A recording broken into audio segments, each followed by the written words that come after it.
Јас сум Сања Гелик, ученик во првата генерација во програмот Мали и возрасни генијалци. Ќе ве запознам со генијалецот Нострадамус. Доколку ви се допадне видеово, кликнете лајк и следете на нашиот YouTube канал.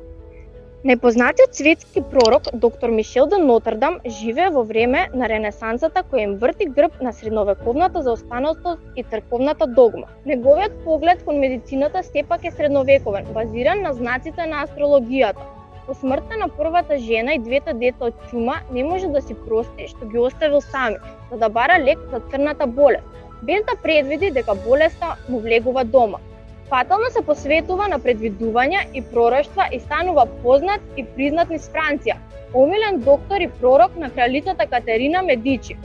Ја предскажува смртта на кралот Андри II, но подоцна кралицата го наградува и покрај непријатната прогноза.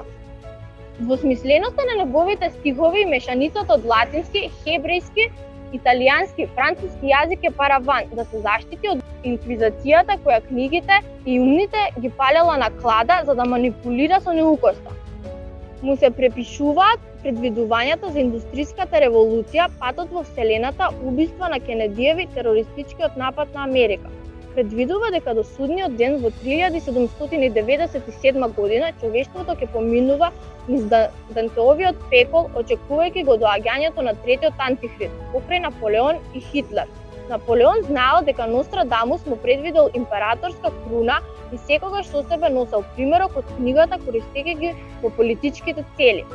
Сите сме сведоци на драматични космички случувања, промена на магнетните полови, земјотреси, климатски промени, разни болести, нивни мутации и вируси, религиозни судири кои може да комунираат во војна меѓу исламот и христијанството, ескалација на кризата во Украина. За Црно море и Тартарија доаѓа крал кој преоѓа преку Аланија и Арменија и во Византија го остава својот крвав стап. Не бил наивен играч и обичен шарлатан, ја предвидува и сопствената смрт. На 30 јуни 1566 година му напишал на својот слуга: "Утре на изгрејсонце мене нема да ме има. Погребан е во локалната црква на негово барање да не му газат врз гробот."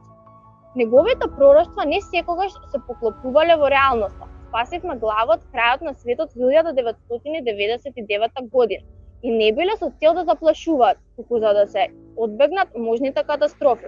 Повлекување на папата Беникт 16 век го поврзуваат со толкувањата на Нострадамус, кој запишувал дека на светот ќе дојде црн папа, претходник на третиот антихрист. Во негово време Ватикан бил тоа што денес е Америка. Едно од најкомичните толкувања со Нострадамус произлегува од стиховите: "Од мирно утро крај ќе дојде кога бројот на круговите кои го играат коњи ќе биде 9.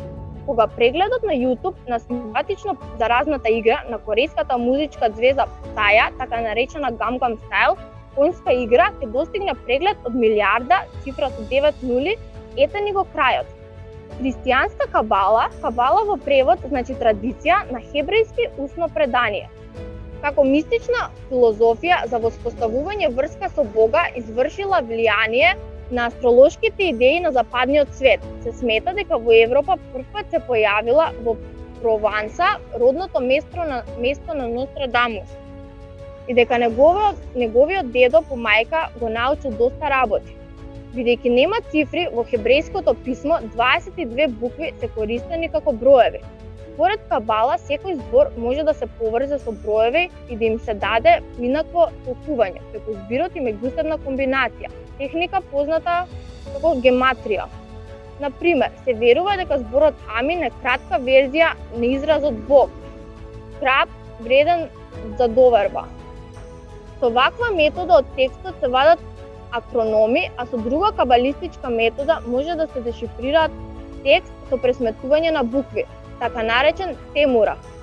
Се предпоставува дека Нострадамус користел кабела методи пишувајќи ја својата книга Пророштва. Како и да е, Нострадамус е еден од ретките личности кои влијае врз историјата на светот. Јас сум Сања Гелик, ученик во првата генерација во програмот Мали и возрасни генијалци. Ве запознав со генијалецот Нострадамус. Доколку ви се допадна видеово, кликнете лајк и следете на нашиот YouTube канал.